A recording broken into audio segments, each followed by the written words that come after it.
Good day, everyone. Today we're going to talk about the continuation of my series on financial management entitled The Death of the Singapore Dream. And we will be starting with part 2 right now. And for today, I have a special guest. My daughter is having art classes next door.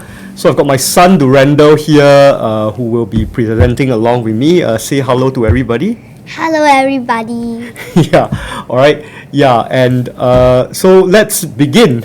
Okay, all right. And we've previously discussed the role that financial independence plays in the attainment of the Singapore dream. And in part 1, we've discussed some of the challenges in conventional retirement planning. So in anticipation of these challenges, people came up with the FIRE movement, the Financial Independence Retire Early movement, to cope with the challenges of early retirement. All right, and today what I'm going to do is I'm going to talk about what is FIRE, all right, Financial Independence Retire Early, okay, and I'm going to then talk about what prevents successful retirement from taking place. Okay, and then we will move into some of the mechanics and the basics of the FIRE movement. All right, and the FIRE movement has spurred the creation of a lot of variants, all right, different ways of attaining financial independence. And I will end today's presentation with 3 prerequisites to get FIRE working. All right, so without any further delay, let's begin. All right, so I'm going to first talk about what prevents successful retirement. And the first thing that I'm going to talk about is unpredictable earnings. Okay, so what are the things that we need to be concerned about as a working professional in Singapore is that our earnings do not actually go up every year, and throughout our lives we find that our careers are getting interrupted by retrenchments. Okay, we also have government data to show that salaries have a tendency to plateau after the age of 45, and our skills are also becoming obsolete at an increasing pace. All right, so that's the first thing that prevents us from actually retiring properly. Now, the second point about retirement planning is that we have escalating expenses. So it doesn't take a genius to figure out that right now, the price of our coffee, our kopi o, has been going up by quite a decent amount this year. Okay, and that these expenses are the result of a lot of geopolitical events, right? Like war that is happening in the Ukraine. All right, so we are also dealing with the kind of increase in expenses as you reach different milestones in your life, right? Like getting married would increase your expenses, and of course having a kid would increase your expenses as well. All right, so I spend a decent amount of money on Transformers toys every year for my son. Okay, and what is your favorite Transformer?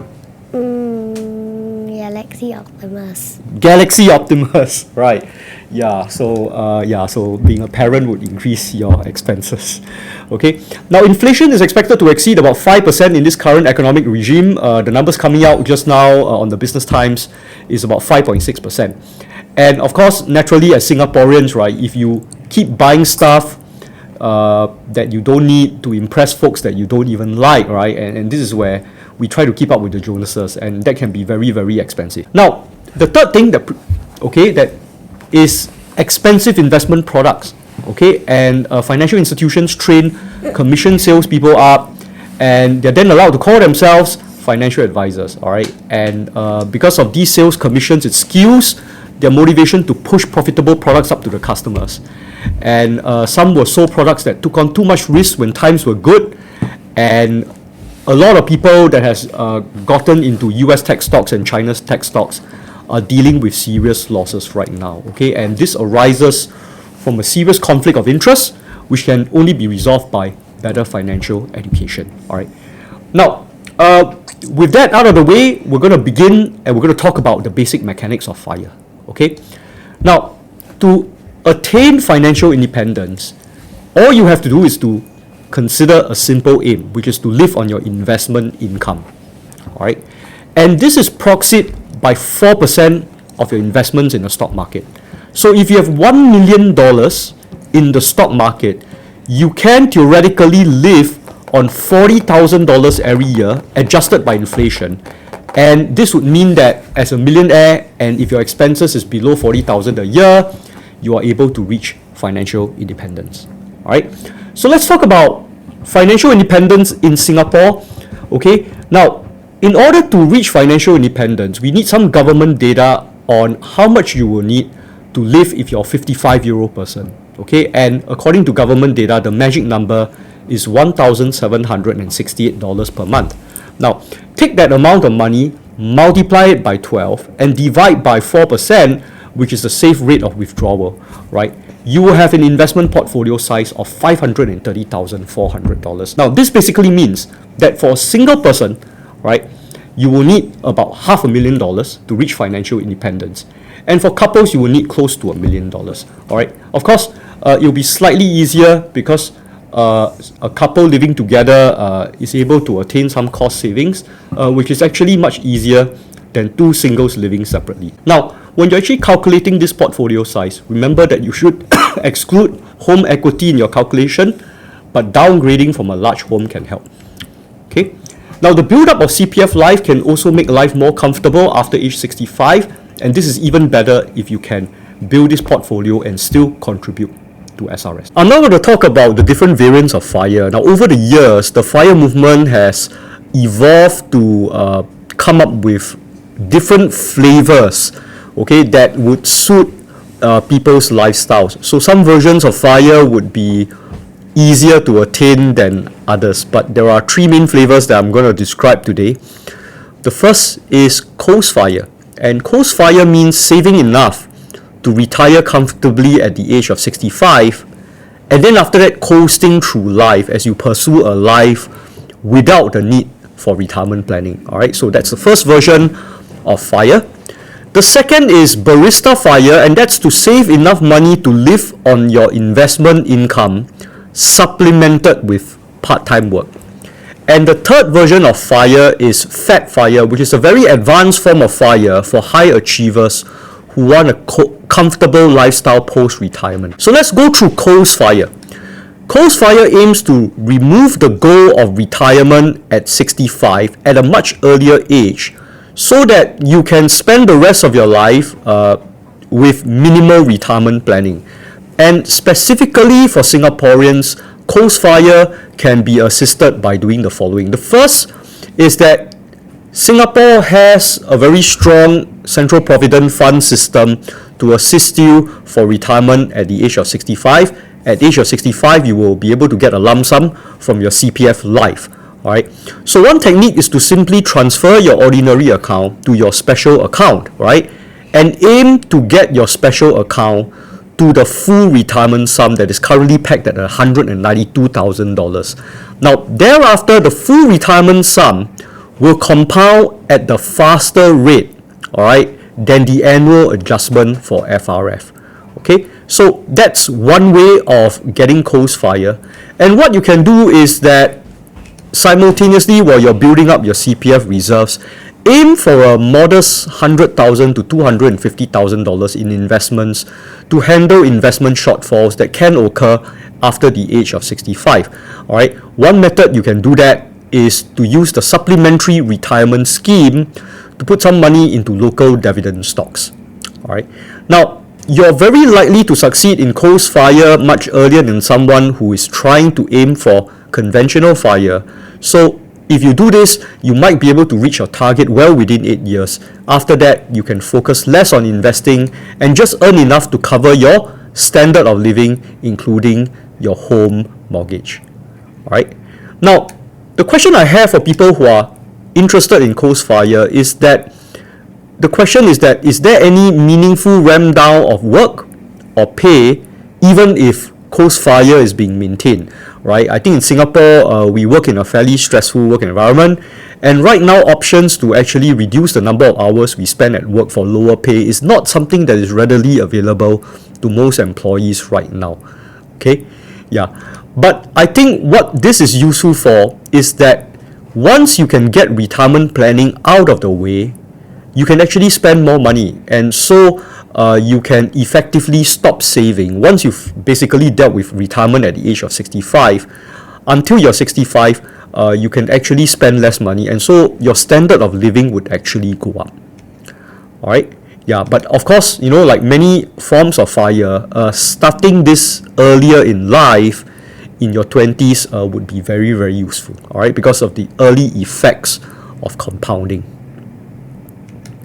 The second variant of FIRE I'm going to talk about is Barista FIRE, and this is a lighter variant of FIRE. And basically, what you're trying to do is that you're aiming to become a part-time worker.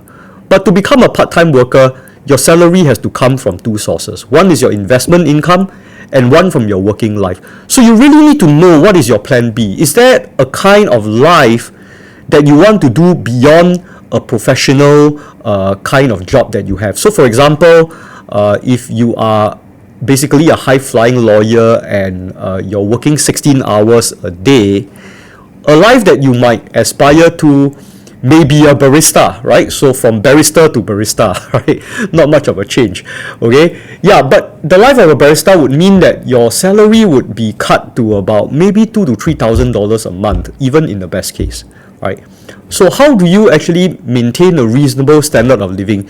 You might want to have something humble like $1,000 extra of investment income every month, all right? So what you can do is you build up your reserves to attain that $1,000 using your investment income, and then you switch from being a barista to a barista. Okay, right. Now, of course, I think for this form of barista work, Barista FIRE to succeed, you must already have a plan or a calling to work part-time. Okay, so you must already have a plan B for your career. Okay, and not everybody is able to do that. And of course, I think that there are issues where you think that you will enjoy doing this kind of part-time work, but in essence you don't, and then you find that maybe 1 or 2 years later you crawl back to your old professional kind of lifestyle. All right, so that can also possibly happen. So you need to manage your risk properly. Now, the good news about employing this method of Barista FIRE is that you don't need a portfolio that is as large as someone going through conventional FIRE. So half of the amount might suffice. And if you take the 500,000 and you divide by 2, on the screen I say 265,200, but it's closer to $250,000. So this is just something that is very much attainable, okay? And but the truth is that it's not real financial independence because you're still reliant on your part-time job. Now, the final variant of FIRE, which is to me an excuse for very high-flying people to remain on the job for a longer period of time because they're doing quite well, is FIRE. And this is a very hardcore variant of FIRE where a very successful person who draws perhaps $300,000 a year and above would actually try to attain FIRE and try to achieve the old standard of living. In fact, maybe even have an upgrade of their lifestyle. So typically, if you're gunning for a hardcore variant of FIRE, the investment portfolio size, for example, if you're targeting a passive income of $10,000 a month, right, you could be looking at a portfolio that is a minimum size of $3 million per person within the family. So this is really something for people with above average incomes and for people that might be able to inherit a sum of money, okay? And if you have that kind of freedom, you can aim for comfort that relatively few in society can attain. Now, I've been talking about these three variants of FIRE. We have to remember that throughout our lives, we might be able to shift between different FIRE objectives, and they are certainly not mutually exclusive. All right. So, if you are looking at Coast FIRE and Barista FIRE, right, you can actually pursue both of these simultaneously. Coast FIRE is focused on CPF. All right. So you're basically doing things like topping up into your CPF special account, transferring your CPF from ordinary account to your special account. So you can pursue Coast FIRE using that means to secure your retirement through CPF Life after age 65. Now, simultaneously, using the salary that you bring back, right, you could be employing Barista FIRE with a dividend income portfolio. So what you're doing is that with your actual savings that you take home from work, you are putting it in an investment portfolio and trying to get that $700 to $800 a month of passive income at the same time.